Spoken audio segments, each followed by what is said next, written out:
I'm working on telling the truth, no matter the consequences. And seriously, like there are certain things that I'm afraid to say, right? We really, guys, like. But you know, if I'm gonna do comedy again, I gotta tell the truth. Like I'll tell you guys the truth. I read Elon Musk's biography, and like it was helpful. And I was like afraid to tell people that because I didn't want people to think I was anti-Semitic.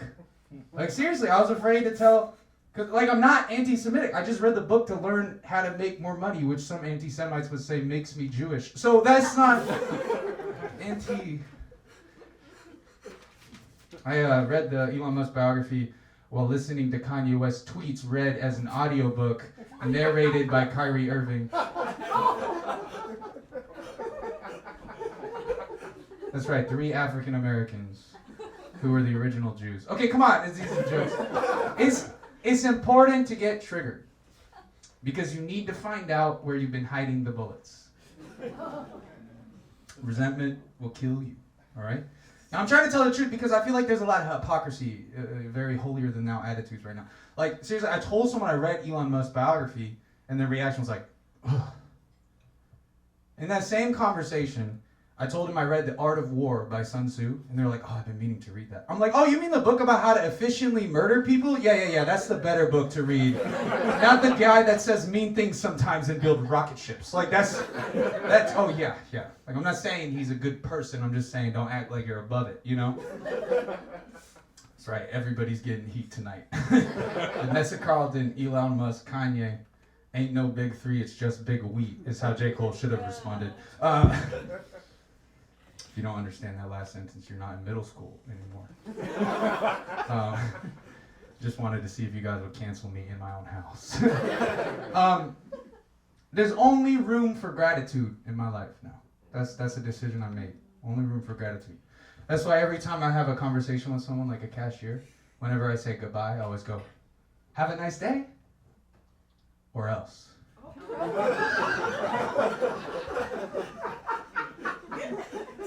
Or else I'm coming for you. You and your family. Everyone better have a nice day. Because I got called by Jesus. This is true. I got called by Jesus to be more like him. All right? Now, he also called me to tell jokes. This is a weird thing. Jesus is true. Jesus once said, a physician is there for those who are sick. And then Jesus did a kickflip. And the disciples were like, sick!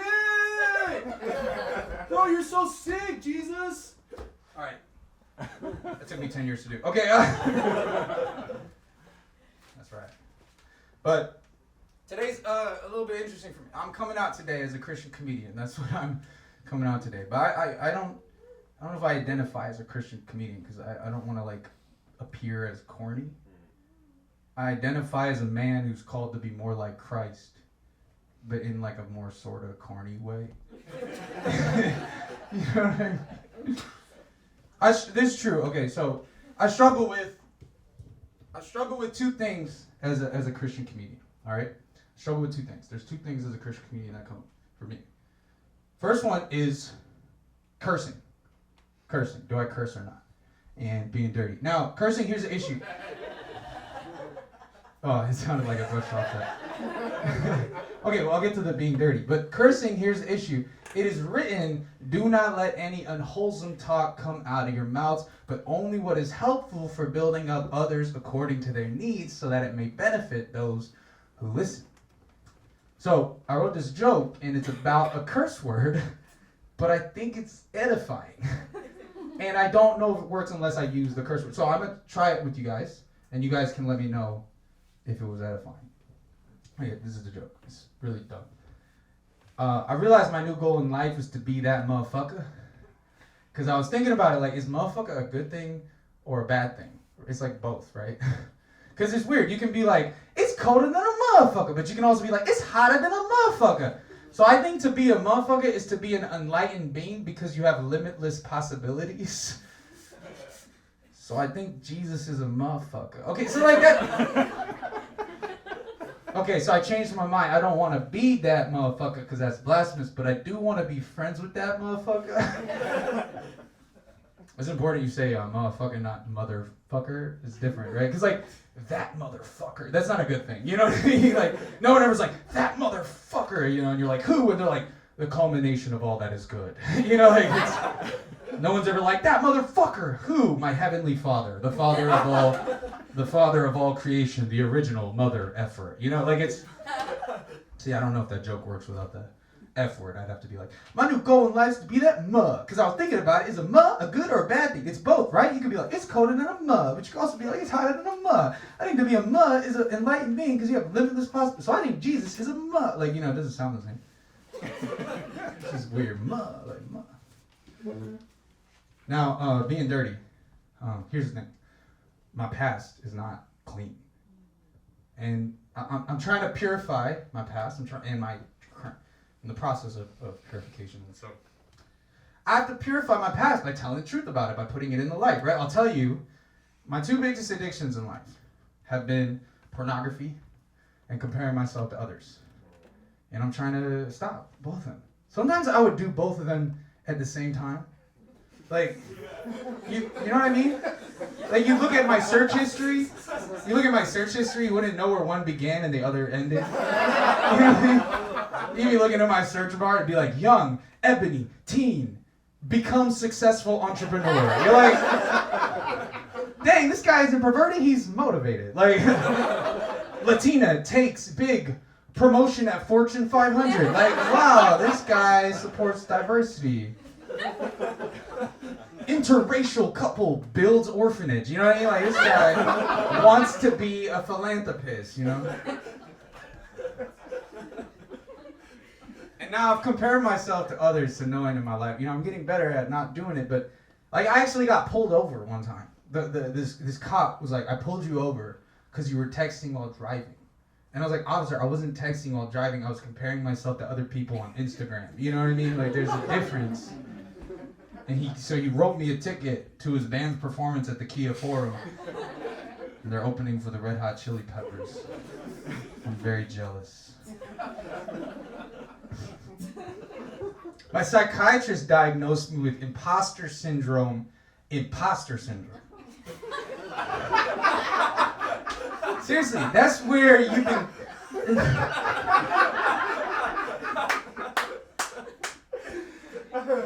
I'm serious. Okay. Oh, this condom fell off. Okay. Unprotected jokes. Okay, so...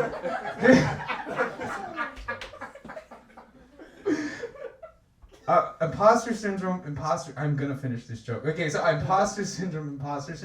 That's where you've been given the opportunities to be an imposter, but you don't think you're good enough to fake being good enough. Anyone here struggle with comparing themselves to others? Yeah? Anyone? How often you do it a day? Probably every day. Bro, I do way more. I do it every minute, bro. What are you talking? I do it every second. Every second I'm comparing myself.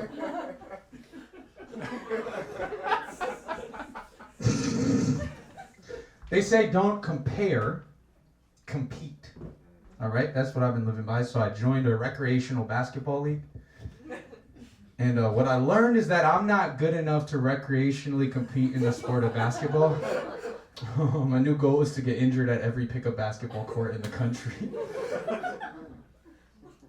No, I got cut in high school. And I'm still trying to make the team. So if you guys know when tryouts are, I think I still got a shot. I think the truth is I should have done musical theater in high school, but I was too busy playing sports. But I was getting benched. But I would still use that as an excuse. If High School Musical was about me, I would have been like, Coach, are you sure I can't audition for the Big School Musical coming up? He's like, you're definitely not playing. You're definitely on the bench. Are you sure you don't need me? What if we're up by 30? Even if we're up by 30, I'm definitely not playing you. In fact, Vanessa Hudgens is actually cheating on you with the starting point guard, so I thought you should know that. Now get out of my face. You're cut. I think the problem is I don't know how to trash talk unless I have a microphone. You know what I mean? That's my issue with that. You have to trash. in real life, when I try to think of trash talk, I just think of the worst things to say. Like I start attacking their character. Like it doesn't work. Like during the pandemic, I was playing a lot of basketball with these high schoolers, right? And they would be trash talking me while they're playing, and in my head, I would just start trash talking their future.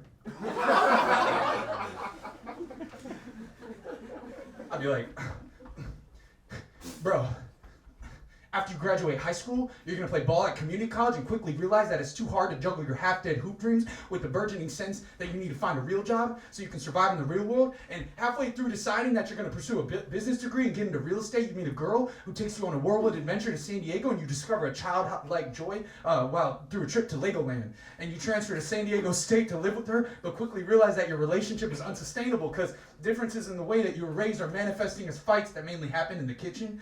She tells you she needs a break, and you impulsively blurt out, "I only moved to San Diego for you!"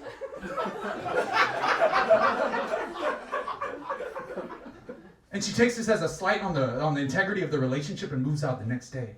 And you move back home and start to deal with the resentment you have towards your parents, while fledgling depression turns into an unresolved anger and drive that you're just now learning how to integrate into the game of basketball.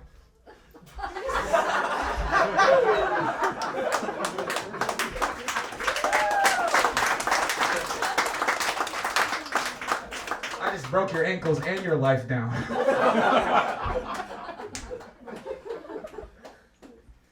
I started playing a lot of basketball during the pandemic because you could get outside and exercise, right? And I ended up hiring this trainer, and he started teaching me in basketball. And I saw him at the park. He was training this 8-year-old, and he was like, "How much you charge?" And I asked him how much he charged, and he was like, "A lot." And I was like, "Well, I got free money from the government, so they want me to spend it on Bitcoin, but I'm going to use it to resurrect my hoop dreams. I'm going to drop the O, add an E, turn my hoop dreams into some hope dreams."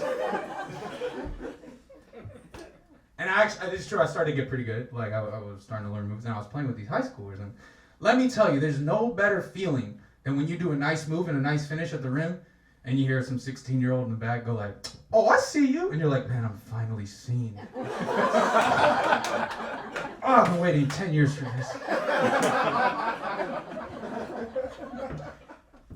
But if you ever become friends with a 16-year-old hooper, or just a 16-year-old male, the one thing they want to know about you, number one thing they want to know about you is, bro, so you get bitches? Bro, you get bitches? So I'm like, yeah, unfortunately, yes. Women are a distraction. Stay in school and don't do drugs. Also, don't date white women. Why? They got too many options. I actually told that to a 16-year-old. But that's the truth. All young adolescent men care about is, do you get bitches? That is. When I was a kid, people called me a nerd because all I did was read books, right?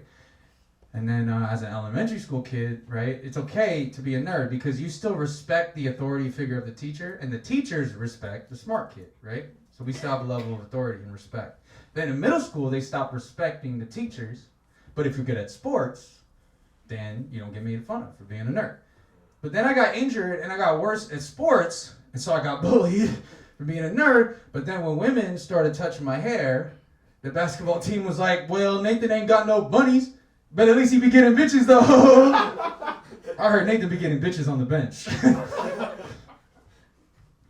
If I had done it over again, I think I would have never actually practiced basketball outside of basketball practice. I would have just stayed in the gym doing squats.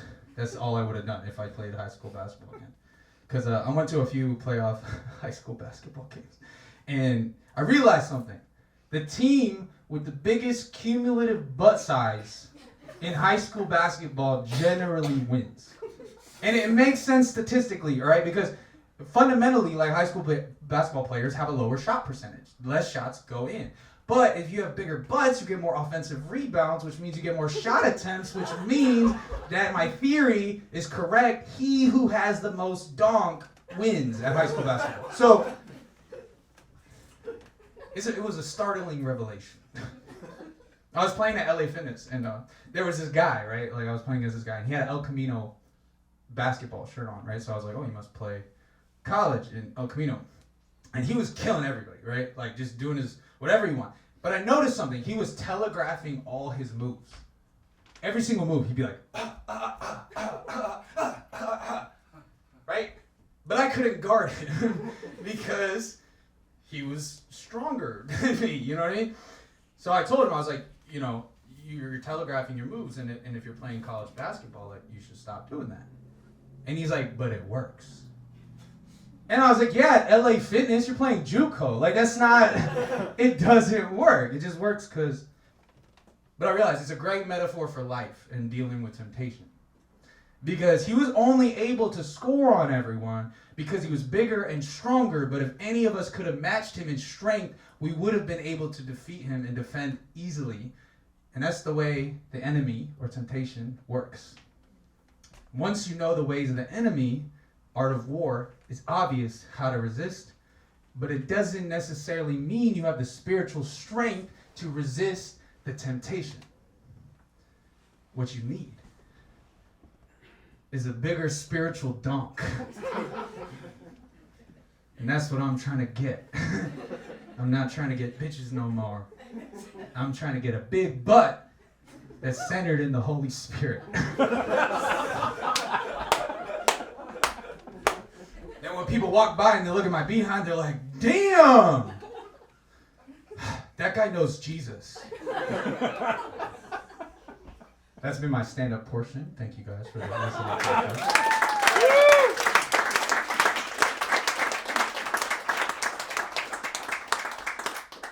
Now, I'm going to play some songs for you guys.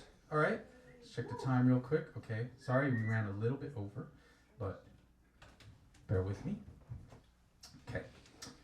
So, this is a cover of a song that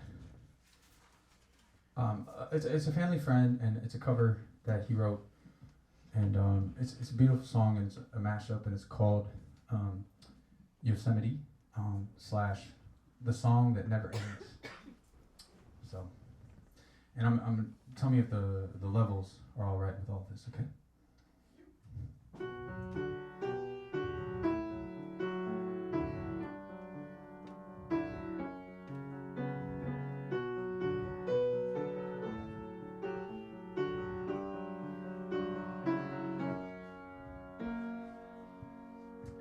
I take in the beauty of a perfect day, and here where I sit, I could forever stay, admiring the world through open eyes.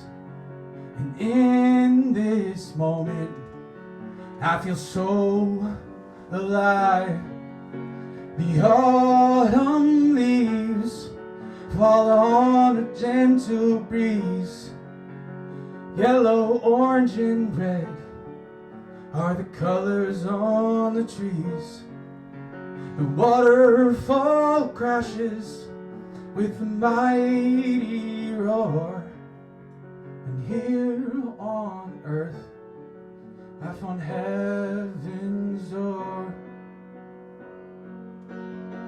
'Cause this is the song that never ends. It goes on and on as long as this world spins. Some say it's about destiny, but I don't know, I can only sing, oh yeah.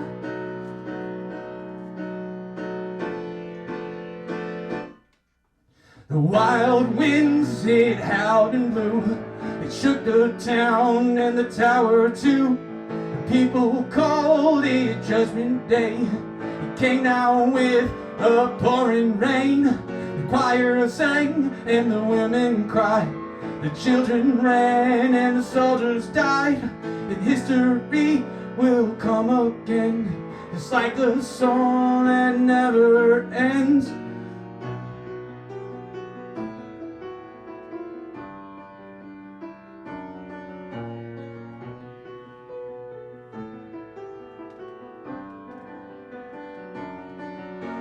'Cause this is the song that never ends. It goes on and on as long as this world spins. Some say it's about destiny, but I don't know. I can only sing, oh yeah.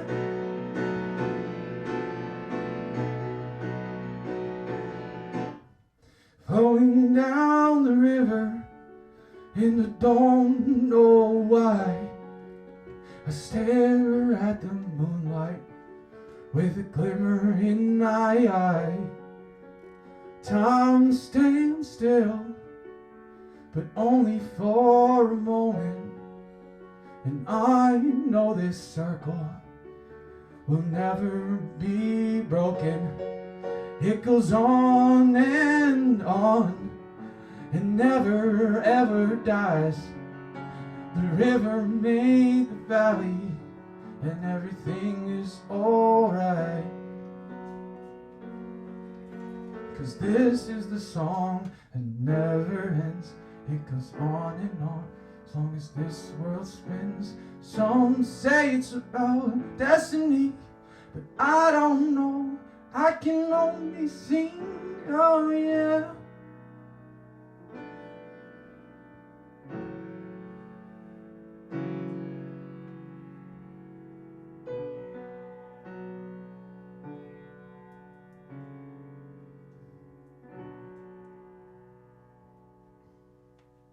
Thank you.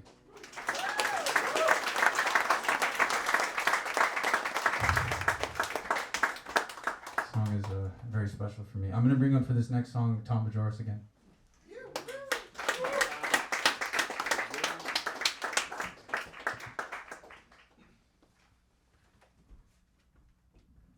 So Tom and I actually wrote this. This is the first song we technically wrote together.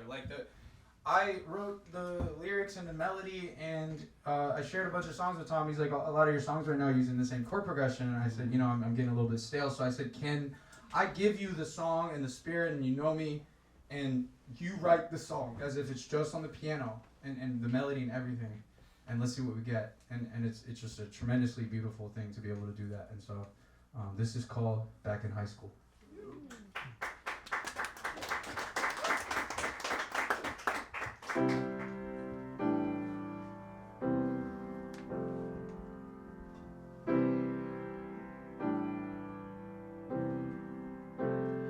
Back in high school, I was not yet a man. I didn't know that everything was part of a plan. Back in high school, it was just a routine to look at everybody else and ask what it means. Try and hold on way too hard to get some relief. When letting go is all that I needed. Back in high school, I was just 17. Thought that I would be on top before 23. Back in high school, I was barely 19. Spent it all on making it and thought it came cheap. Thought that I would make it beyond my wildest dreams. But now I know that's just fantasy. But nothing comes fast to those who wait. But running fast makes my ankles break. I ran as quick as smoking gun, living fast and dying young. Man, I love my self-esteem on pretty girls and lucid dreams. Tried to get back up with pride, but everything inside me died.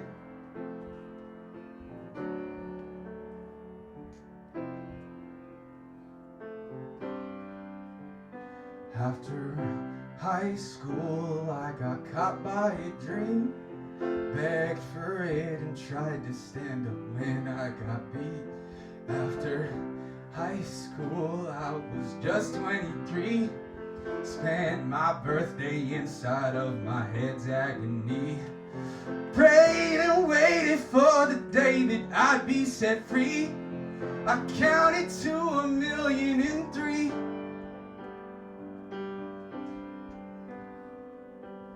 When you reach your dreams, you realize your arms are a little bit longer now, just long enough. And your jump is a little bit taller, a little bit higher, just high enough. And you're just a little bit taller, just tall enough. And you're old enough, and now you're just a teensy-weensy bit wiser, but you're just wise enough. When you reach your dreams, it's like you caught the golden snitch in your mouth. And you can feel it on your tongue, between your teeth. You can taste the metal, the gold. It tastes a little bit like blood and magic and tears. And you can taste the dirty fingertips of the spellbound blacksmith who built the dream that was yours to take. You can taste death, release, fruition, completion. It is finished, done. It is done, but you are not done. You are just grown enough, tall enough. You can reach high enough, but you still have to reach. But now you can touch the top shelf. You don't need a stool or mom's help or dad's permission or a harebrained scheme to reach the cookie jar. No more tiptoe, no more wobble and fall, no more balance creeping slowly on the broomstick ready to jump. When you reach your dreams, the cookie is so delicious in your mouth. It tastes like late night Denny's, Dionysian and gorge sustenance, raw desire, dust, gold, blood, sweat, tears, magic, drunken pleasure with a little bit of milk and Nutella. Now that you are just a little bit taller, a little bit stronger, oh so slightly wiser, you can eat cookies whenever you want and you can devour them because they are undeniably yours. And now, all you have to do is worry about feeling just a little bit, just a teensy-weensy bit, just a tad bit too full. Nothing comes fast to those who wait. But running fast makes my ankles break. I ran as quick as smoking gun, living fast and dying young. Spent all of my self-esteem on pretty girls and lucid dreams. Tried to get back up with pride, but everything inside me died.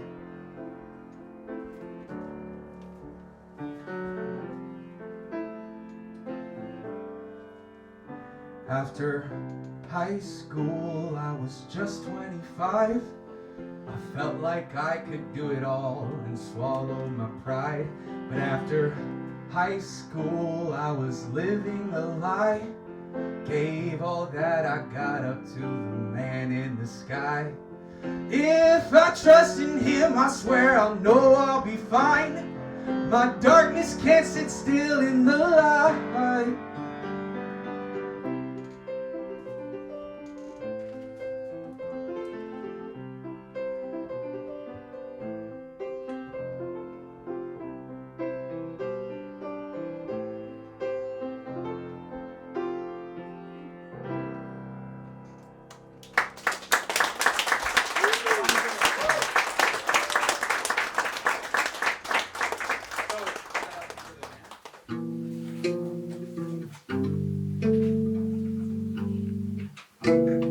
I hate myself, but I love who I am. I hate the world, but I love God's plan. I close my lips so my ears hear the band. I'm on the stage, but I'm postured as fan. I know that followers don't make the gram. I know that faith is the way that I stand. I know that weight isn't pushed by the hand. I know the way is the truth, not to man. Give me the world and I'll drop it below me. Feed me the word and I know that he knows me. I see the pain in the way that he holds me. I see the poverty starving and holy. Why are we bulimically marketing art? I see a populace starving their hearts. I see an engine that's failing to start. Why are our heroes all missing the mark?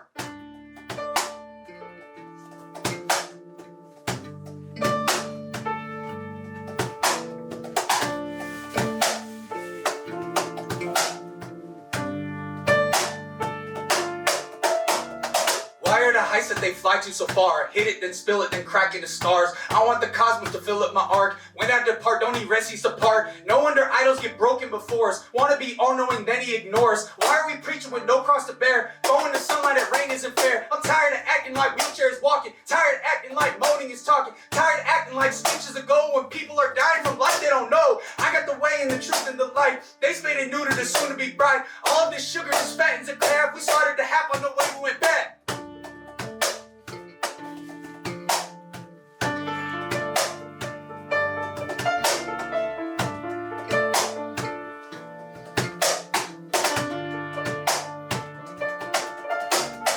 Turn my life back to making it perfect. See it through so that my life becomes nurtured. God put me up on the stages to fall. I proved them wrong, then I answered the call. No No more resentment and cursing the doubters. No more screaming as hate growing louder. No more approving that wrong is my fuel. I prove God right every time, that's renewal.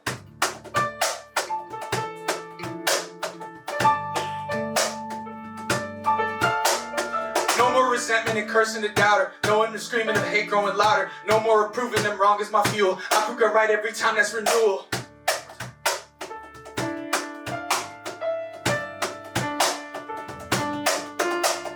No more resentment and cursing the doubter. No more screaming this hate growing louder. No more approving them wrong is my fuel. I prove God right every time, that's renewal.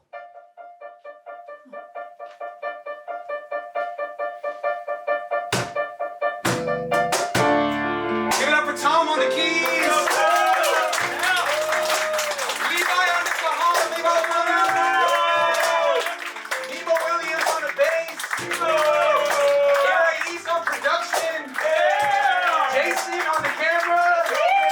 Callie on the camera. Lupe on the sound and camera. Richie Rosales for being my best friend and performing. And give it up for all of you for making this night possible. So, here are some of your answers to that question.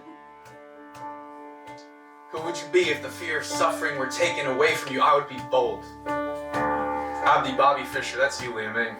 Jordan in the back. Evil Knievel or a member of the cast of Jackass. All right. Steve-O.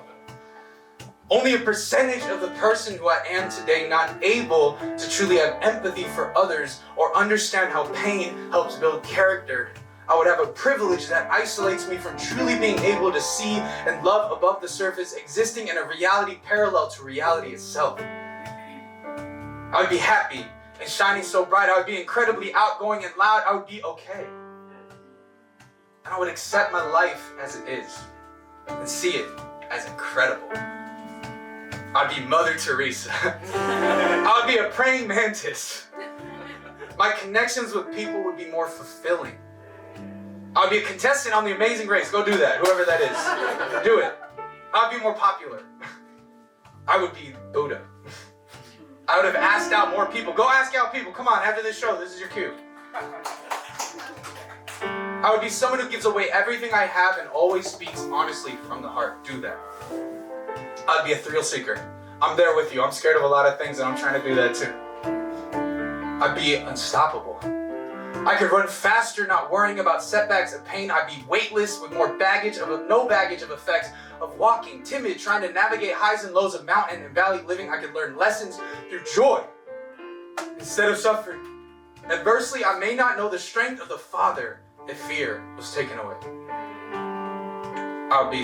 Spider-Man, if that was possible, but since we don't live in the MCU, I'd say a writer/author. Go be a writer/author.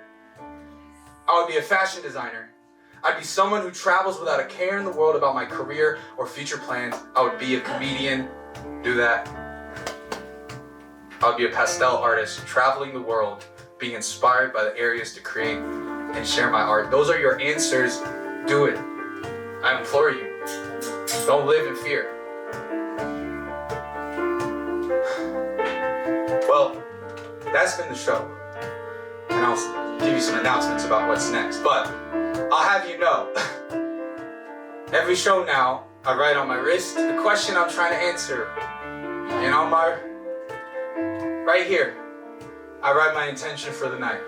And I feel like this is an adequate way to send off the night. My intention for tonight says to donk my position. So leave with a renewed big butt in the Holy Spirit or however you conceptualize God. And go tackle your fears about suffering. That's been my show. Thank you guys so much. I'm gonna tell you guys what's next, so stay tuned, all right? But I just want you guys to give it up for yourselves. Thank you so much.